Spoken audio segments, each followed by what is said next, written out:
Hello दोस्तों, स्वागत है आपका स्किल फॉर्मूला की एक्सेल मास्टर क्लास के पार्ट 16 में। आज का वीडियो बहुत इंपॉर्टेंट है क्योंकि हम एक्सेल के डेटा टाइप को डिटेल में समझेंगे। अगर आप डेटा को इंपोर्ट करना, अपडेट करना, एनालिसिस करना चाहते हैं तो ये वीडियो आपके लिए बहुत यूजफुल होने वाला है। वैसे तो डेटा टाइप में आपको यहाँ पर बहुत सारे ऑप्शन मिल जाएंगे, जैसे आपका get and transform data, queries and connection, sort and filter, data tools, forecast और आउटलाइन। लेकिन आज के वीडियो में हम कवर करेंगे गेट एंड ट्रांसफॉर्म डेटा और क्वेरीज एंड कनेक्शन को। सब कुछ स्टेप बाय स्टेप सीखेंगे, तो बिना टाइम वेस्ट किए चलिए शुरू करते हैं। सबसे पहला सेक्शन है आपका गेट एंड ट्रांसफॉर्म डेटा। तो नाम से ही आपको पता चल जाएगा कि गेट यानी कि आपको लेना है और ट्रांसफॉर्म यानी कि उसको बदलना है। तो आपको किसी जगह से डेटा लेना है और उसको अच्छी तरह से ट्रांसफॉर्म करना है। ये होता है इस सेक्शन का नाम।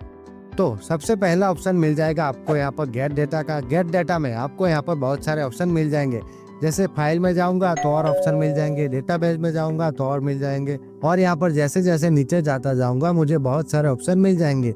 लेकिन ये सब डेटा आपके लिए थोड़ा सा एडवांस हो जाएगा, तो उसमें से थोड़े से ऑप्शन आपको यहाँ पर मिल जाएंगे। जैसे गेट डेटा में जाएंगे तो अदर सोर्सेज में जाएंगे तो आपको टेबल, रेंज, वेब ये सब मिल जाएगा। तो ये सब डेटा आपको यहाँ पर भी मिल जाएगा, जैसे आपका टेबल, रेंज, वेब ये आपको यहाँ पर भी मिल रहा है। तो हम यहाँ से ही सीखेंगे।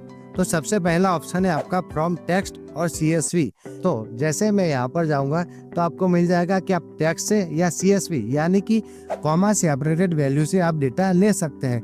तो उसको करने के लिए जैसे मैं यहाँ पर जाऊंगा तो मैंने आपको सिखाने के लिए ये डेटा ले लिया है। तो देखिए ये कॉमा में सेपरेटेड है, ये कोई भी टेबल में नहीं है। तो इसको अगर टेबल में कन्वर्ट करना है, अच्छी तरीके से ट्रांसफॉर्म करना है तो कैसे कर सकते हैं। तो इसके लिए आपका ऑप्शन है यहाँ पर फ्रॉम CSV। तो मैं यहाँ पर क्लिक करूंगा तो देखिए मेरा यहाँ पर पूरा का पूरा डेटा खुल जाएगा। तो मेरा फाइल जहाँ पर भी होगा वहाँ पर मैं इसको ले जाऊंगा। तो देखिए मेरा डेटा यहाँ पर है, मैं यहाँ पर क्लिक करूंगा, इंपोर्ट कर दूंगा।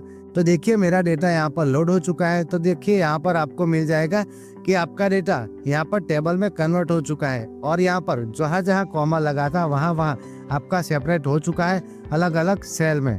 तो जैसे मैं यहाँ पर लोड पे क्लिक करूंगा तो देखिए मैं यहाँ पर लोड पे क्लिक कर लेता हूँ। तो देखिए जैसे मैंने यहाँ पर लोड पे क्लिक किया तो एक मैजिक हो गया। क्या? क्योंकि मेरा डेटा जो यहाँ पर था वो पहले कॉमा सेपरेटेड वैल्यू में था यानी कि CSV में था। तो मेरा डेटा यहाँ पर पूरा का पूरा टेबल रेंज में आ चुका है, और यहाँ पर फिल्टर भी लग चुका है। जैसे मुझे अगर कोई फिल्टर लगाना है तो मैं लगा सकता हूँ, और यहाँ पर कलर करेक्शन भी हो चुका है। थोड़ा सा आपको बड़ा करके मैं दिखा दूंगा। तो देखिए मैं थोड़ा सा डेटा को बड़ा कर लिया है। तो इस वाले ऑप्शन से आप कोई डेटा टेक्स्ट फाइल या CSV फॉर्मेट में है तो इसे एक्सेल में लाने के लिए ये ऑप्शन यूज करते हैं। इसके बाद आप दूसरे ऑप्शन पे चले जाते हैं। जैसे मैं यहाँ पर डेटा में जाऊंगा, दूसरा ऑप्शन है आपका फ्रॉम वेब का। तो अगर आप किसी वेबसाइट से डेटा लाना चाहते हैं, जैसे स्टॉक प्राइस, वेदर डेटा या किसी रिपोर्ट का टेबल, तो फ्रॉम वेब ऑप्शन आपके लिए यूजफुल रहता है। तो सबसे पहले मैं यहाँ पर क्रोम में चला जाता हूँ, यहाँ पर लिखता हूँ मैं विराट कोहली। मैं थोड़ा सा विराट कोहली का फैन हूँ, तो यहाँ पर मैं लिख दूंगा विराट कोहली। मैंने यहाँ पर विराट कोहली लिख दिया, फिर यहाँ पर ओके कर दिया। तो देखिए मैं यहाँ पर विकिपीडिया में चला जाता हूँ। थोड़ा सा लोड लेगा क्योंकि इंटरनेट कनेक्शन थोड़ा सा स्लो है। तो देखिए मेरा यहाँ पर खुल गया है। तो इसमें आपको बहुत सारे ऑप्शन मिल जाएंगे, टेक्स्ट भी मिल जाएगा, नीचे जाएंगे तो आपको टेबल भी मिल जाएगा। तो इस डेटा को मैं अपनी एक्सेल फाइल में लेके जाना चाहता हूँ, तो मैं यहाँ पर इसको कॉपी और पेस्ट करूंगा। यहाँ पर कॉपी कर लिया, मिनिमाइज करके मैं अपने यहाँ पर एक्सेल में चला जाऊंगा। फिर यहाँ पर फ्रॉम वेब में जाऊंगा तो देखिए आपको यहाँ पर नया ऑप्शन मिल जाएगा। जैसे थोड़ा सा यहाँ पर लोड लेगा तो यहाँ पर आपको URL डालना पड़ेगा जो हमने कॉपी किया था। Ctrl+V करके उसको यहाँ पर पेस्ट कर देंगे। फिर यहाँ पर ओके में जाऊंगा तो देखिए आपका डेटा लोड होके आ चुका है। पहले विराट कोहली में जाऊंगा तो प्रीव्यू में ये सब दिखाएगा। टेबल अलग अलग आपको मिल जाएंगे, टेबल 1, टेबल 2, टेबल 3। तो आपके लिंक में जितने भी टेबल यहाँ पर होंगे वो आपको यहाँ पर दिख जाएंगे। तो मेरे डेटा में इतने सारे टेबल थे तो यहाँ पर दिख जाएंगे। लेकिन मैं यहाँ पर टेबल 1 को लोड करना चाहूँगा तो यहाँ पर लोड वाले ऑप्शन पे चला जाऊंगा। तो देखिए मेरा डेटा यहाँ पर आ चुका है। तो विराट कोहली ने टेस्ट कितना खेला है, ODI कितना खेला है, T20 और फर्स्ट क्लास कितना खेला है, वो डेटा मेरा यहाँ पर आ चुका है। तो ऐसे करके फ्रॉम वेब का यूज करके आप कोई भी डेटा को यहाँ पर लेके आ सकते हैं। इसके बाद एक बार फिर से हम डेटा टैब में चले जाएंगे। फिर आपको यहाँ पर ऑप्शन मिल जाएगा फ्रॉम टेबल और रेंज। तो यहाँ पर इसका इस्तेमाल करने के लिए मैं इसी टेबल को चूज करना चाहूँगा। फिर यहाँ पर टेबल रेंज में जाऊँगा, यहाँ पर देखिए आपका पावर क्वेरी खुल जाएगा। तो पावर क्वेरी एडिटर आपका खुल जाएगा। तो इसके अंदर आप डेटा को एडिट ट्रांसपोर्ट करना चाहते हो तो कर सकते हो। जैसे मैं यहाँ पर कॉलम 5 वाले पे चला जाऊंगा, फिर यहाँ पर रिमूव कॉलम पे जाऊंगा। तो देखिए मेरा कॉलम यहाँ पर रिमूव हो चुका है। तो मैं यहाँ पर क्लोज एंड लोड पे जाऊंगा। जैसे ही क्लोज एंड लोड पे जाऊंगा तो देखिए डेटा थोड़ा सा टाइम लगेगा, लग गया है टाइम। अब देखिए आपका कॉलम 5 जो था वो यहाँ से चला गया है। तो ऐसे करके आप अपने डेटा को एडिट करना चाहते हो तो कर सकते हो। मैंने सिर्फ यहाँ पर कॉलम को रिमूव किया। इसके बाद और भी ऑप्शन आपको यहाँ पर मिलते हैं। तो इसकी मदद से आप अपने टेबल को नीट एंड क्लीन बना सकते हैं और प्रोफेशनल बनाना चाहते हो तो वो भी बना सकते हो। इसके बाद एक बार फिर से डेटा टैब में चले जाएंगे और यहाँ पर आपको मिल जाएगा ऑप्शन रिसेंट सोर्सेज का। इस ऑप्शन से आप अपने रिसेंट इंपोर्ट किए गए डेटा के सोर्स को जल्दी से एक्सेस कर सकते हैं। मतलब अगर आपने पहले कोई CSV या वेब डेटा इंपोर्ट किया है तो उसे फिर से दोबारा इंपोर्ट करना है तो यहाँ से आसानी से कर सकते हैं। तो मैं जैसे ही यहाँ पर रिसेंट सोर्सेज पे जाऊँगा तो देखिए आपको यहाँ पर नया पॉपअप मिल जाएगा। तो देखिए मैंने यहाँ पर वेब से लिया था वो भी मिल जाएगा। मैंने यहाँ पर CSV फाइल अपने डेटा से लिया था वो भी यहाँ पर आपको दिख जाएगा। तो देखिए मैं यहाँ पर CSV फाइल में जाऊँगा, कनेक्ट करूँगा। तो देखिए मेरा यहाँ पर नया CSV फाइल आ चुका है जो मैंने पहले से इंपोर्ट करके रखा था। तो मैं इसको लोड नहीं करना चाहता हूँ, लेकिन मैं यहाँ पर कैंसिल करूँगा। मैं सिर्फ आपको ये दिखाना चाहता था कि अगर आपका कोई डेटा डिलीट हो गया है या फिर आपका लॉस्ट हो गया है तो रिसेंट सोर्सेज में जाकर आप इसका इस्तेमाल कर सकते हैं। आपको एक बार फिर से वापस पाथ में जाकर उसको सिलेक्ट करना नहीं पड़ेगा। तो एक तरह से ये आपका शॉर्टकट हो गया। इसके बाद का ऑप्शन है आपका एक्सिस्टिंग कनेक्शन का। वहाँ पर मैं जैसे क्लिक करूँगा तो देखिए मुझे यहाँ पर सारे के सारे कनेक्शन यहाँ पर मिल गए। यहाँ पर आपका वर्कबुक से है या नेटवर्क से है या कंप्यूटर से, किसी भी जगह से आपका कनेक्शन है वो आपको यहाँ पर दिख जाएगा। तो इस वाले ऑप्शन से आप अपनी वर्कबुक में ऑलरेडी कोई एक्सटर्नल डेटा कनेक्शन बना हुआ है, जैसे कि कोई दूसरी फाइल, डेटाबेस या वेब सर्विस से कनेक्ट है, तो आप इन कनेक्शन से यहाँ से मैनेज कर सकते हैं। तो आप अगर कोई कनेक्शन को ऐड करना चाहते हो तो यहाँ पर ब्राउज फॉर मोर में कर सकते हो।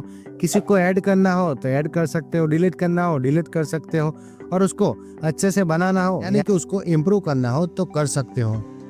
तो जैसे मैं यहाँ पर नेम सिटी सेल्स वाले में जाऊँगा, यहाँ पर ओपन करूँगा तो देखिए मुझे यहाँ पर ऑप्शन मिल जाएगा टेबल चाहिए, पिवट टेबल चाहिए, पिवट चार्ट चाहिए, या फिर आप सिर्फ कनेक्शन करना चाहते हैं। तो देखिए मैं यहाँ पर टेबल को लेना चाहता हूँ। टेबल को लेने के लिए सबसे पहले आपको यहाँ पर अपना टेबल रेंज सिलेक्ट करना पड़ेगा। तो मैं अपना टेबल रेंज सिलेक्ट कर लेता हूँ। फिर यहाँ पर मैं दूसरी सीट पे चला गया हूँ। फिर यहाँ पर जैसे मैं ओके कर देता हूँ तो देखिए मेरा डेटा यहाँ पर आ चुका है। तो ऐसे करके आप कोई भी डेटा इंपोर्ट करना चाहते हो तो कर सकते हो। तो अब बात करते हैं रिफ्रेश ऑल की। जब आप एक्सटर्नल डेटा इंपोर्ट करते हैं तो वो डेटा कभी कभी अपडेट होता रहता है, जैसे सेल्स रिपोर्ट हर दिन अपडेट होता रहता है, या वेब से लिया गया कोई स्टॉक प्राइस, डेटाबेस बदलता रहता है। तो आप अपनी सीट में लेटेस्ट डेटा लाने के लिए रिफ्रेश का यूज कर सकते हैं। जैसे मान लीजिए मेरा ये नेम सिटी सेल्स वाला ऑप्शन है तो मेरा यहाँ से लिया गया है।